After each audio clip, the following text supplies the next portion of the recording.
Boa tarde a todos, estejamos todos na paz de Deus.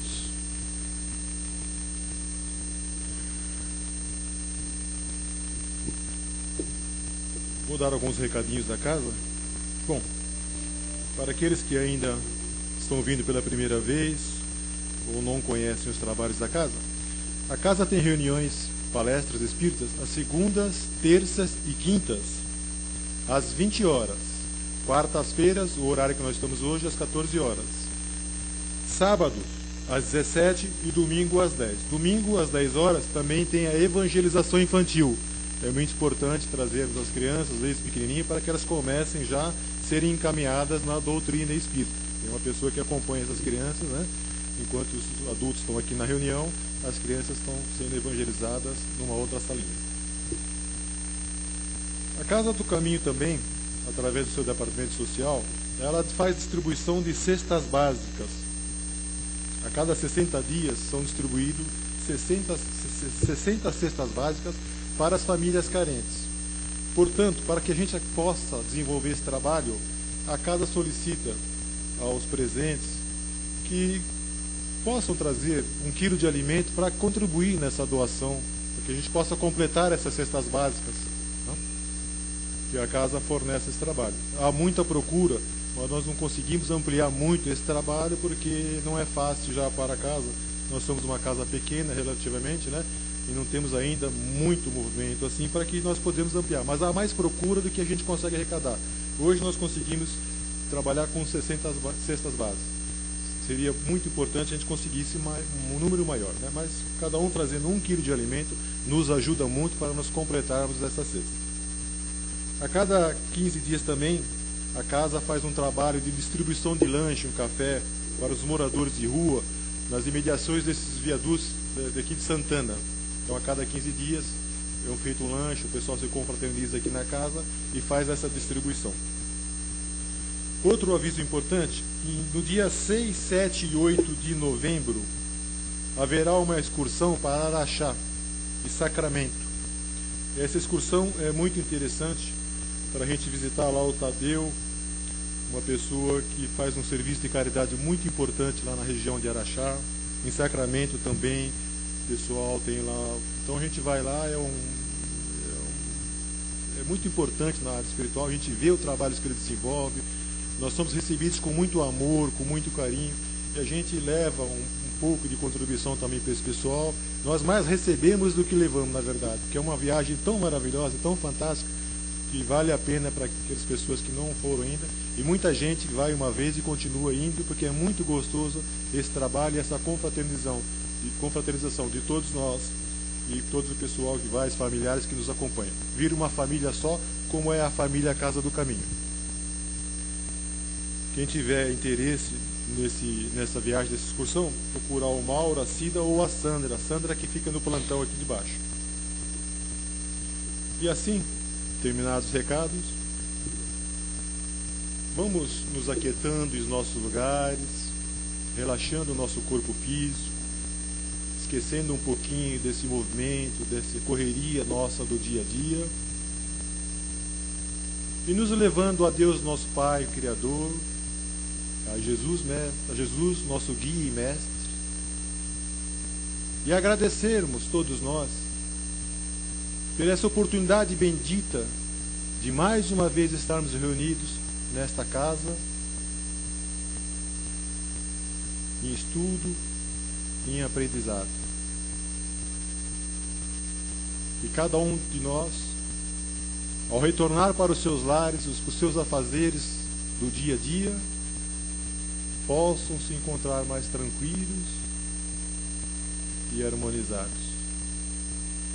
E é nesse ambiente de fraternidade e harmonia que pedimos licença à espiritualidade maior para darmos iniciados à nossa reunião de hoje. Que assim seja, graças a Deus. Para isso, convidamos o nosso companheiro José Roberto, que irá fazer a palestra de hoje.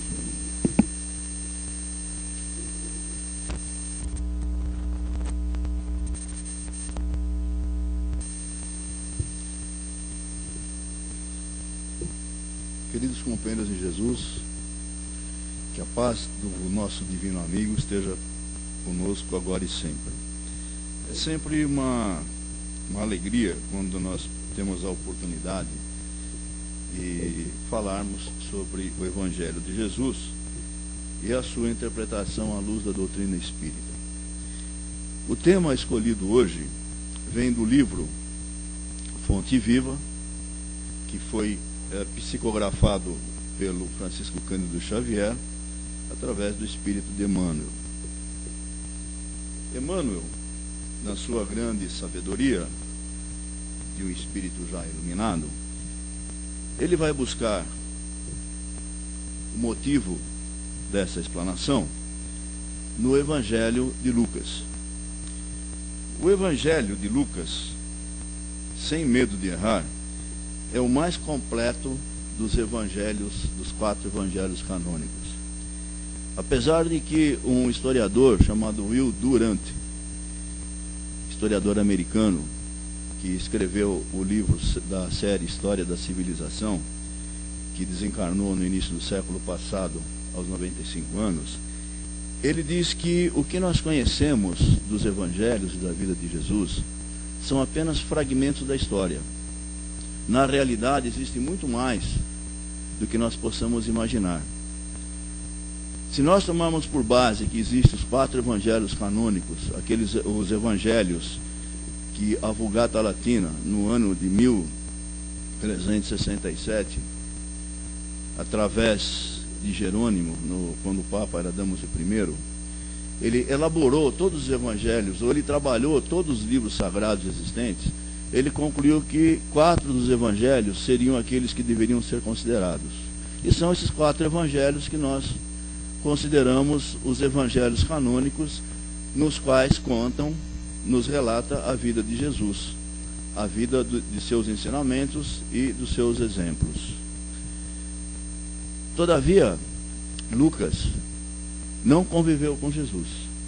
Lucas era um médico grego, nascido na Antioquia, e no ano 64, ele escreveu esse evangelho. É um dos poucos evangelhos que realmente foram escritos, porque os demais foram passados através de narrativas. O evangelho de Mateus, por exemplo, que conviveu com Jesus, e de João, que era o mais moço, que também conviveu com Jesus, e um longo tempo também conviveu com Maria, mãe de Jesus, esses evangelhos foram passados através de narrativas, escritos em hebraico e em aramaico.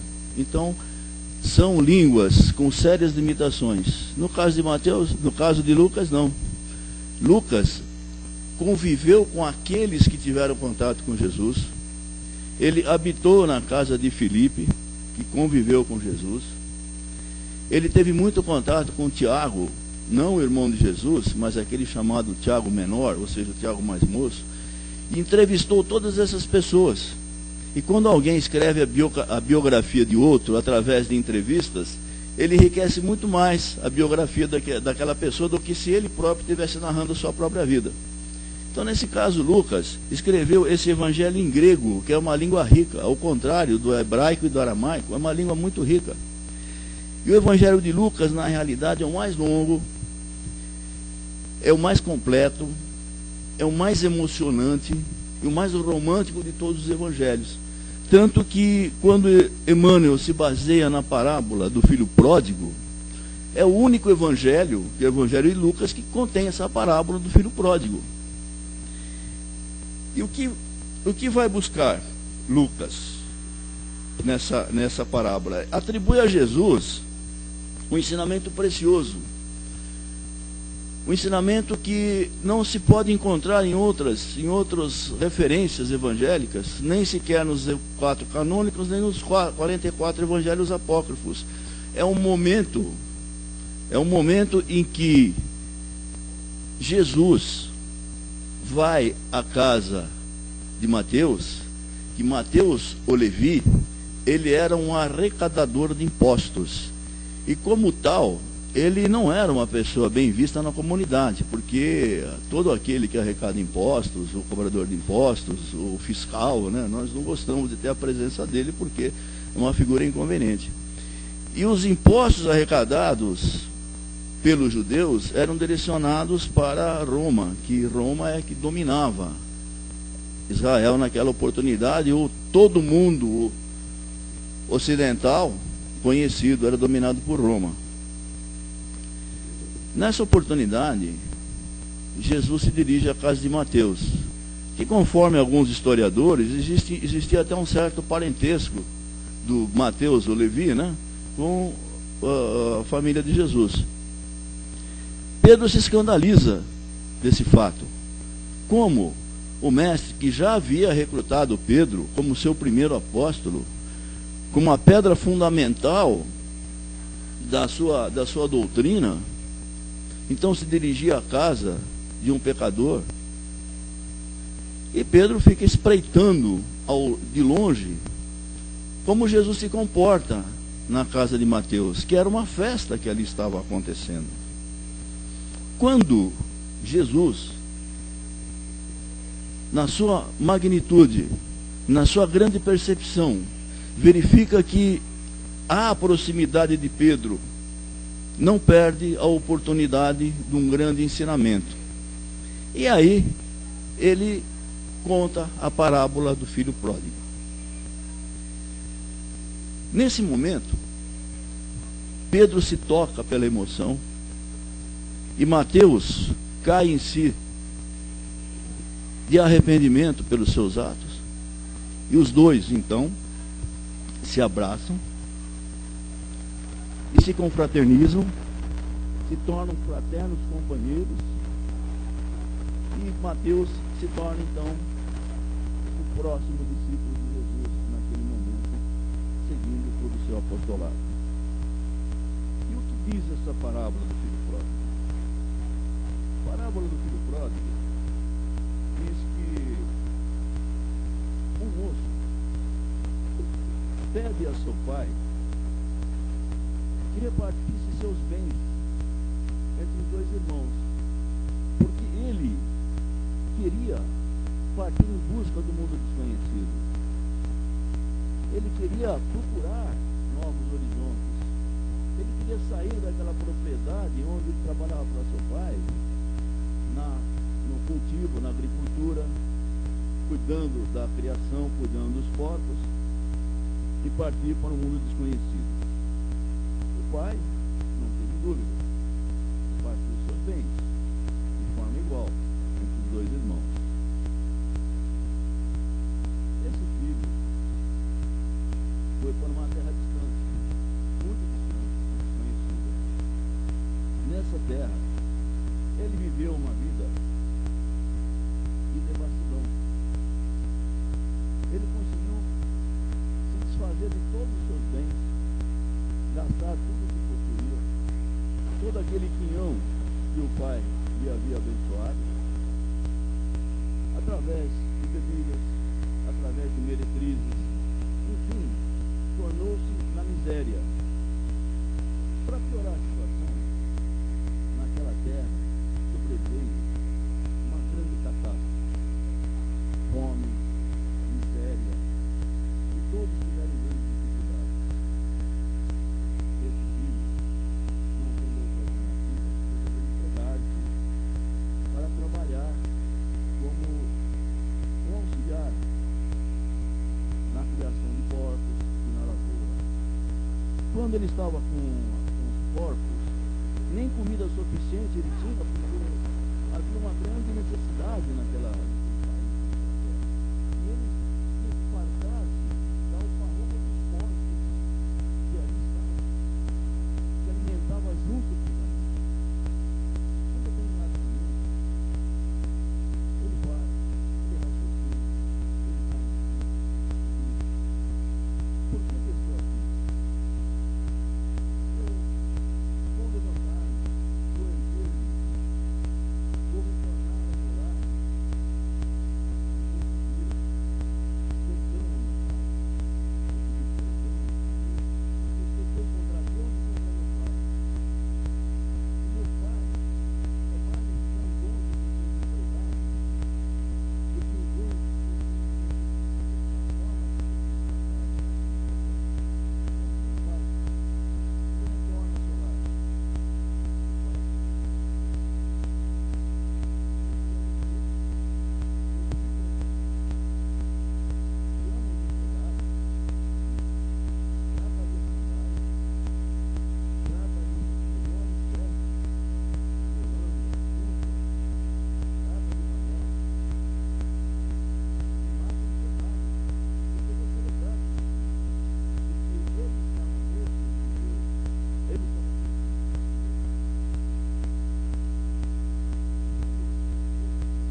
a nossa tendência inequívoca de querer conhecer alguma coisa a mais.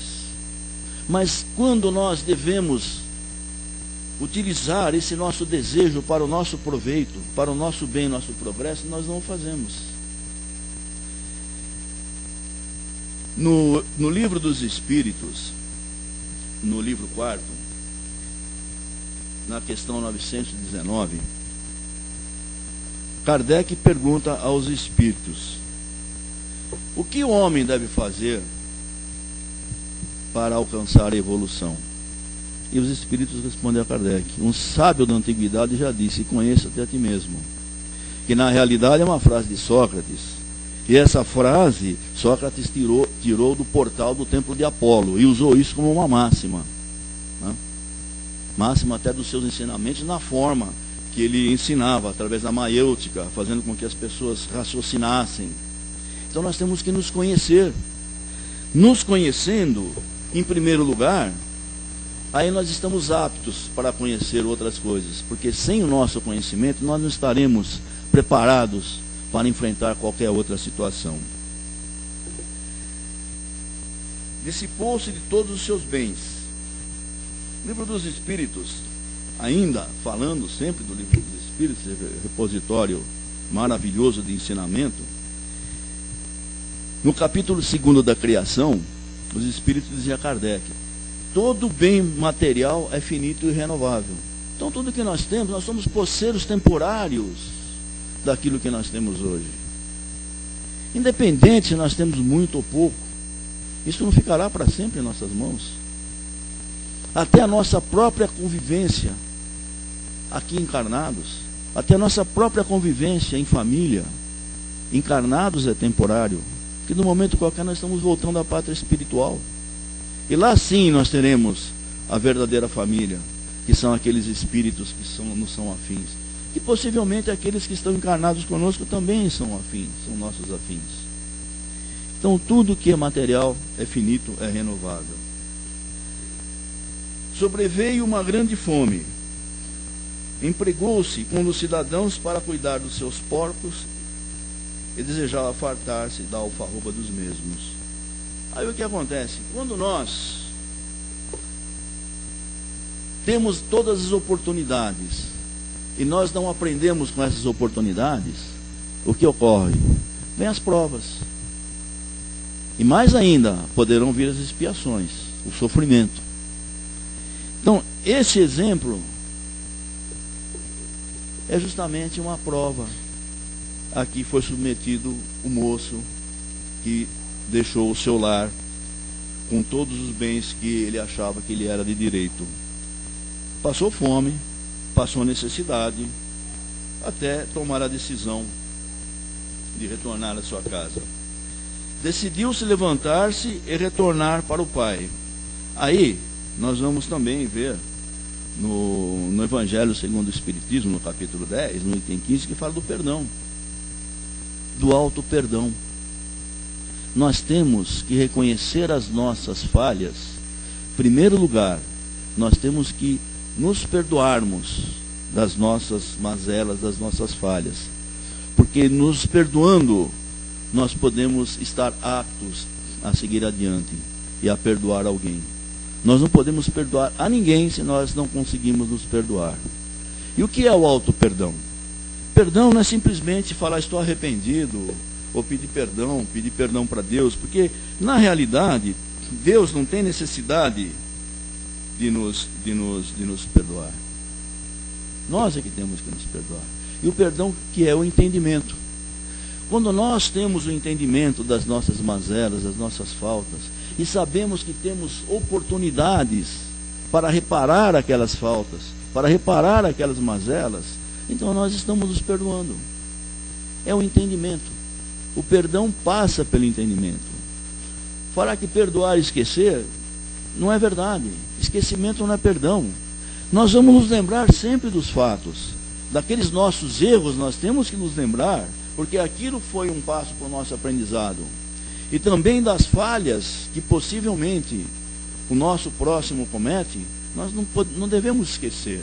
Não é a necessidade de esquecimento, é a necessidade do entendimento, a transformar esse entendimento em amor. Emmanuel, no livro Fonte Viva, diz: o aperfeiçoamento requer esforço. Porque se sois duros, exigentes, inflexíveis, se tendes rigor, mesmo por uma ofensa leve, como quereis que Deus esqueça que cada dia tendes maior necessidade de indulgência? Prosseguindo, quando o seu pai o avistou de longe, ele ficou exultante de alegria quando viu o filho pródigo chegar. Ele mandou preparar as vestes, as melhores vestes, preparar o anel, a sandália, matar o cevado para fazer a festa, né? Significa que todos nós temos a oportunidade de retornarmos à casa do Pai. Por pior que seja a situação, por mais grave o erro que nós cometamos, porque nós somos imperfeitos.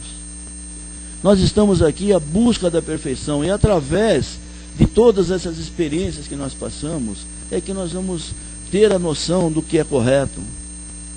Errar, como diz o ditado, errar é humano. Não, errar faz parte da evolução espiritual. E se nós linkarmos a palavra humano como espírito encarnado, faz parte da nossa evolução. Os erros acontecem quer aqui, nesse plano material, ou quer no plano espiritual. E esses erros é que nos conduzem, é que nos mostram o caminho verdadeiro. À medida que nós erramos, nós temos que analisar nossos erros.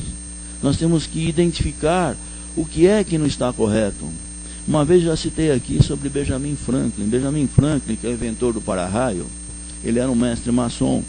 E ele tinha grandes dificuldades. Ele errava muito na sociedade, com as pessoas, com os amigos. O que ele fez? Ele fez 13 fichinhas e colocou os maiores erros que ele cometia. A gula, que ele falava demais, às vezes não respeitava as pessoas. Então ele fez 13 fichinhas, e toda vez que ele voltava de algum lugar, que ele pensava, poxa vida, isso não fiz bem, ele anotava na ficha. E depois analisava aquela ficha, né? Quer dizer, naquele tempo não tinha computador. Hoje você podia colocar no computador e depois você verificar exatamente o que estava acontecendo, né? Mas ele anotava naquelas fichas. E isso vem de encontro a um grande ensinamento, que é um dos maiores ensinamentos que o Livro dos Espíritos contém. Que é, se a gente pode comparar, tem 3 grandes ensinamentos no Livro dos Espíritos, né? Quando Kardec pergunta o que é Deus, né? Causa primária de todas as coisas, que é a primeira pergunta. E na pergunta 625, quando Kardec pergunta quem que o Criador nos ofereceu para servir de nosso guia e modelo, ele fala de Jesus. E essa pergunta, essa questão 919, quando já dizem a Kardec, conhece-te a ti mesmo, uma mensagem de Santo Agostinho, que ele diz o seguinte: faça como eu fazia quando estive aqui encarnado. Toda noite, antes de dormir, eu fazia uma análise do que tinha acontecido. O que é que eu deixei de fazer para o meu próximo que eu gostaria que fosse feito para mim? O que eu fiz ao meu próximo que eu não gostaria que fosse feito para mim? Então, a grande análise, essas 3 perguntas, na realidade, né, essas 3 questões, eu acho que é o grande sentido do Livro dos Espíritos, né, em matéria de ensinamento moral, né? Então, assim que tem que fazer. Nós temos que fazer essa análise, né? E diz o seguinte também, né? O ensinamento de Jesus no Evangelho de Mateus, Jesus diz o seguinte: qual é o pai que o filho pede um pão e lhe dá uma pedra? Ou lhe pede um peixe e lhe dá uma serpente? Então ele fala da bondade do pai. Ele está sempre pronto, de braços abertos para nos receber. E nós temos que estar prontos para voltar a ele, como o filho pródigo retorna ao pai. Quando o filho mais novo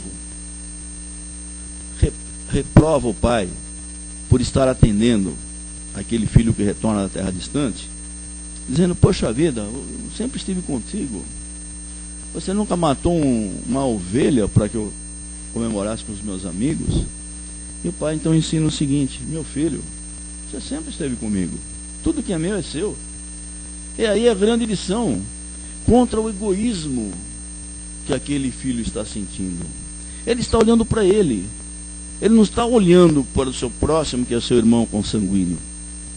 Isso ocorre, de modo geral, entre nós mesmos, na sociedade, no trabalho, até na família.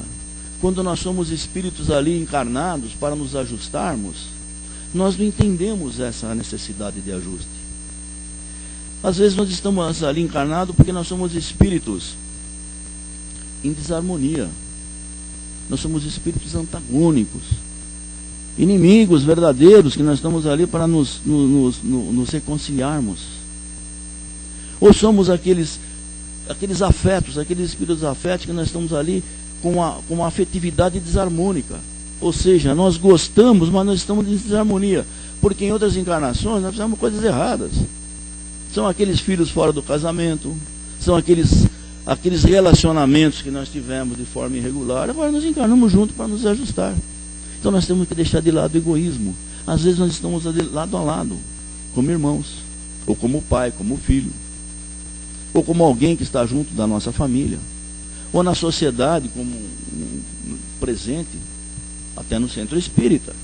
Nós estamos ali para nos harmonizarmos.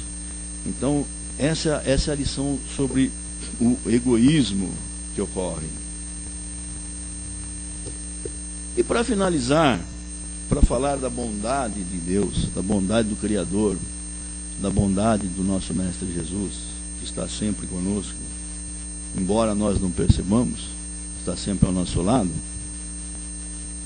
Como diz naquela passagem maravilhosa do Evangelho de Lucas, dos peregrinos de Emaús, né? Que Jesus caminha com eles um caminho todo e vai ensinando a eles, e eles não percebem. E aí, quando chega no final da jornada, Jesus senta, reparte o pão, e aí eles percebem que é Jesus, mas já é tarde. Eles falam para Jesus: fica, porque o dia está terminando, está caindo a noite, mas Jesus já está se retirando. E Jesus sempre está do nosso lado. Nós estamos como os peregrinos. Jesus está conosco, nós não percebemos. E Jesus, segundo o evangelista Mateus, ensina-nos o seguinte: qual de vós é o homem que tem 100 ovelhas? Se perde uma delas, não deixa as 99 e vai à busca da que havia se perdido, até que a ache. É que depois de achar, a põe sobre os seus ombros, cheio de gosto, e vindo a casa, chama seus amigos e vizinhos, dizendo-lhes: congratulai-vos comigo, porque achei a minha ovelha que se havia perdido. Digo-vos que assim haverá maior júbilo no céu sobre um pecador que fizer penitência e que se arrependerá, do que sobre 99 justos que não necessitam de penitência. Então, com essa mensagem, encerramos aqui a nossa explanação, desejando a todos assim que Jesus sempre esteja conosco, nos amparando, e que o Mestre nos acompanhe sempre.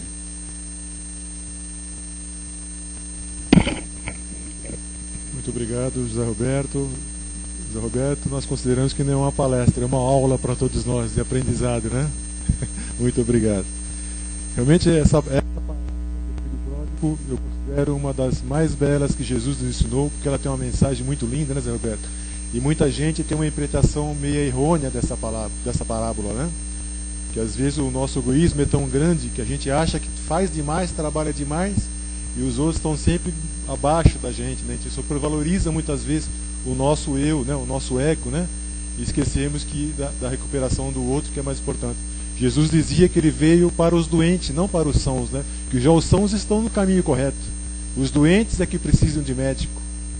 E a gente às vezes fica, né, se lastimando, esquecendo de olhar para o outro com o devido cuidado, com a devida atenção. Esse momento é importante, que dá tempo de a gente fazer uma pergunta e participar. É importante que cada um participe com alguma pergunta, alguma colocação. Alguém gostaria de fazer alguma pergunta para o Zé Roberto? Para que ele faça alguma coisa mais? Ficou alguma dúvida, alguma coisa?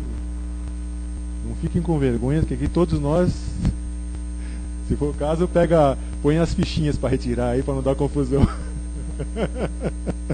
Alguém gostaria de alguma coisa?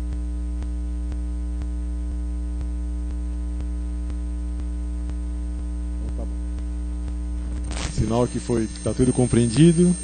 Graças a Deus.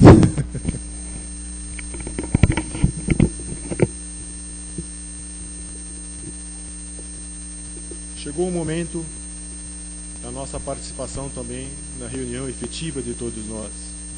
É o momento em que cada um pode dar um pouquinho de si àqueles irmãos que mais necessitam. E podemos fazer isso através das vibrações. Vamos vibrar por todas as crianças desse planeta. Crianças que muitas vezes perambulam pelos faróis, crianças desamparadas. Vibrar pelos nossos jovens, pelos adolescentes, muitas vezes imbuídos do vício da bebida, do fumo e já da vida mundana. Vibrarmos para os companheiros que perambulam pelas ruas, de um lado ao outro, esquecidos da sociedade. Vibremos pelos nossos irmãos que se encontram nos presídios, para que eles possam serem recuperados e retornarem aos seus lares e à sociedade. Vibremos pelos idosos que se encontram nos asilos, aguardando aquela visita que não chega, muitas vezes abandonado dentro dos próprios lares. Vibremos pelos doentes nos hospitais, sanatórios ou nos leitos dentro das próprias residências. Vibremos por todos os governantes das nações, para que eles possam promover a paz e a justiça social. Vibremos pelos nossos companheiros que se encontram vitimados de catástrofes pelo nosso país, por todos os países deste planeta. Vibremos por os nossos vizinhos, pelos nossos parentes, pelos nossos amigos e principalmente por aqueles a qual intitulamos nossos inimigos, mas que são companheiros nossos de jornada terrena. Vibremos também pelos nossos parentes, amigos desencarnados, que todos eles possam receber o nosso abraço, o nosso carinho, a nossa saudade. E nos permita, Pai, vibrarmos por nós também. Que assim seja, graças a Deus. E assim, encerramos essa primeira parte dos nossos trabalhos. Agora vocês continuarão com a tia Cida e nós partiremos para a segunda parte, que é a dos passes. Muito obrigado a todos.